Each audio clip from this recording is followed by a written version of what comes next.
Mabangis, makinis, manipis, minsan, madungis, pero masarap.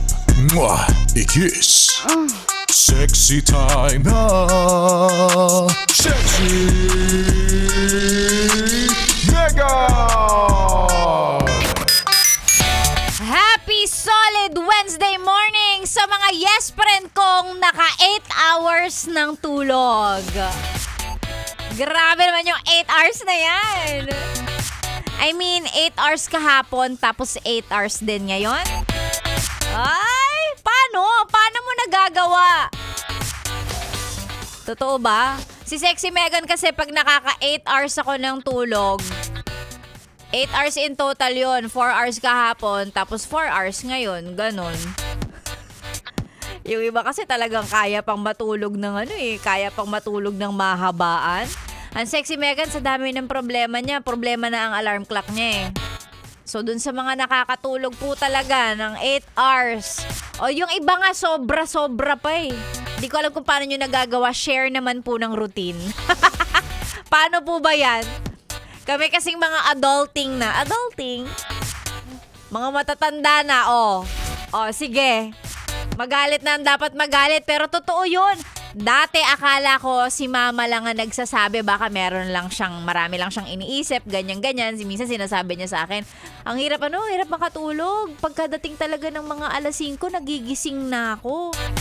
Nung sinasabi niya sa akin dati, sabi ko, ma, baka baka marami ka lang iniisip, ganun. Hindi ka mapalagay. Tapos ngayon, nung ako yung medyo tumatanda na, nare-realize ko ngayon, ganun yata talaga pagka nag-e-edad na. Konti na lang yung tulog. Magigising ka ng alas 6 kahit hindi ka nag-a-alarm. Di ba? Kasama sa signs of aging. Ay nako, alam mo ang importante, nakakapagpahinga, nakakatulog pa rin naman. Gaya nga ng sabi nila, at least 'di ba kahit papano nakakapagpahinga, nakakatulog pa rin naman. Okay lang yan. Sabi ni Tolits, every gising is a blessing. Bawiin mo na lang pagka nag-day off ka na. Bawiin mo na lang sa weekend. Pasasaan ba? 3 tulog na lang. Weekend na ulit. Yun lang talaga yung inaabangan. Ay nako, magandang umaga mga yes friend ko. Sexy Mega na po ulit ang inyong kasama sa mga medyo inaantok-antok pa, puyat. Hindi ko alam kung anong pinagkapuyatan nyo. Ayan ang sinasabi ko sa inyo, dapat natulog kayo na maaga eh. Ayan, ngayong oras na to, kumalma lang muna tayo, mag-relax muna tayo. Sexy Mega na po ang inyong kasama, tuloy-tuloy hanggang mamayang tanghali. Sa mga gusto magpa-shoutout, pwedeng-pwede.